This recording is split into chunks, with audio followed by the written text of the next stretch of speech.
जय शिवराय मित्रांनो मान्सूनच्या प्रतीक्षेत असलेल्या राज्यातील शेतकऱ्यांसाठी एक अतिशय दिलासादायक असा अपडेट आहे मित्रांनो। येत्या 48 तासामध्ये राज्यातील बहुतांश भागामध्ये अतिशय जोरदार पावसाच्या शक्यता वर्तवण्यात आलेल्या आहेत। मान्सूनचं अधिकृतरित्या महाराष्ट्रामध्ये आगमन झालेलं आहे आणि आता शेतकऱ्यांना पेरणी योग्य पावसाच्या या ठिकाणी प्रतीक्षा लागलेल्या आहेत आणि यातच आता देण्यात आलेल्या इशाऱ्यानुसार एक चांगला पाऊस होण्याच्या शक्यता वर्तवण्यात आलेल्या आहेत। मित्रांनो, गेल्या 2 ते 3 दिवसापासून राज्याच्या विविध भागामध्ये जोरदार पाऊस होतोय। याच्यामध्ये पुणे, सांगली, सातारा, कोल्हापूर असेल किंवा सिंधुदुर्ग, रायगड, रत्नागिरी असेल। याचबरोबर आपण जर पाहिलं तर पुणे जिल्ह्याचा पूर्वेकडील भाग असेल, अहिल्यानगरचा काही भाग असेल, धाराशिव जिल्हा, सोलापूर, बीड, लातूर, याचप्रमाणे नांदेडच्या अनेक भागामध्ये पावसानं थैमान घातलेलं आहे। मित्रांनो, याचबरोबर आपण जर पाहिलं तर जालना जिल्ह्यामध्ये काही ठिकाणी पाऊस झालेला आहे। नाशिक जिल्ह्यातील निफाड तालुक्यामध्ये देखील एक चांगला पाऊस झालेला आहे। याच्या व्यतिरिक्त आपण जर पाहिलं तर वाशिम, यवतमाळ, वर्धा, अकोला, नंदुरबार, धुळे, जळगाव, पालघर, जालन्याचा बहुतांश भाग, छत्रपती संभाजीनगर, सुरगाणा, मालेगाव, हिंगोली आणि वाशिम हा जो काही भाग आहे हा अद्याप देखील पावसाच्या प्रतीक्षेत आहे। आणि यातच आता हवामान विभागाच्या माध्यमातून पुढील 48 तासामध्ये महाराष्ट्रामध्ये विविध ठिकाणी जोरदार पावसाच्या शक्यता वर्तवण्यात आलेल्या आहेत।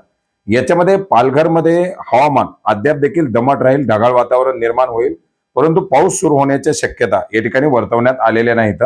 मात्र मुंबई, ठाणे या भागामध्ये एक मध्यम ते हलक्या स्वरूपाच्या पावसाची शक्यता वर्तवण्यात आलेली आहे। रायगड, रत्नागिरी, सिंधुदुर्ग या भागामध्ये मात्र जोरदार ते अति जोरदार पावसाच्या शक्यता वर्तवण्यात आलेल्या आहेत। उद्या या पावसामध्ये मोठ्या प्रमाणात वाढ होण्याची शक्यता वर्तवण्यात आलेली आहे। याचप्रमाणे कोल्हापूर, सांगली, सातारा या भागामध्ये येत्या 2 दिवसामध्ये किंवा त्याच्या पुढे एक जोरदार पाऊस होण्याची शक्यता वर्तवण्यात आलेली आहे। मित्रांनो, याच्यामध्येच आपण जर पाहिलं तर केरळच्या पश्चिम किनाऱ्यावरती एक सायक्लोनिक सिस्टम बनते जी समुद्रामधून गुजरातच्या दिशेनं जाऊ शकते, अशा प्रकारच्या शक्यता वर्तवण्यात आलेल्या आहेत। साधारणपणे 13, 14, 15 तारखेपर्यंत या सायक्लोनिक सिस्टमचा प्रवास होणार आहे।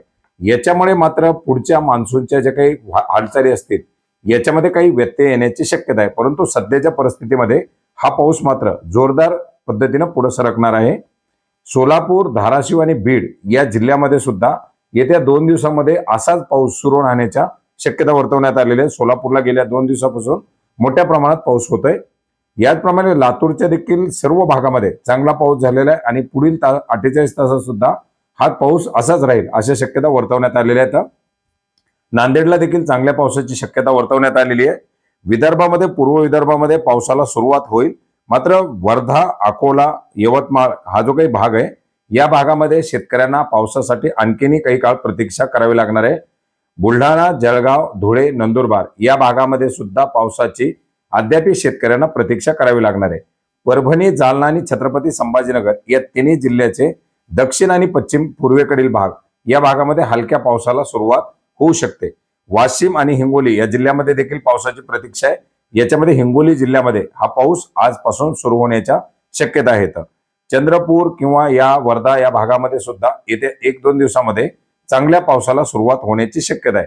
जर सायक्लोनिक सिस्टम जी आता केरळच्या पश्चिमेच्या किनारपट्ट्यावरती तयार होते ती जर वीक झाली किंवा त्याच्यामध्ये जर काही बदल झाले तर मात्र मान्सून असाच याच गतीने पुढे राहील, परंतु याच्यामध्ये जर काही फरक झाले तर मात्र येत्या 2-3 दिवसानंतर मान्सूनच्या पावसाच्या गतिविधीमध्ये थोडीशी थंडाई येऊ शकते, अशा प्रकारच्या शक्यता आहेत। आता पुढील जे काही अपडेट येईल ते अपडेट सुद्धा आपण नक्की जाणून घेऊयात। आज आणि उद्या विजेच्या कडकडासह जोरदार वाऱ्यासह महाराष्ट्राच्या बहुतांश भागामध्ये म्हणजे नांदेड पासून ते कोल्हापूर पर्यंत पूर्व भाग जो महाराष्ट्राचा आहे, पूर्व आणि दक्षिण भाग या सर्व भागामध्ये इशारा देण्यात आलेला आहे। त्याच्यामुळे शेतकऱ्यांनी काळजी घ्यावी अशा प्रकारचं आवाहन देखील हवामान विभागाच्या माध्यमातून देण्यात आलेलं आहे। धन्यवाद।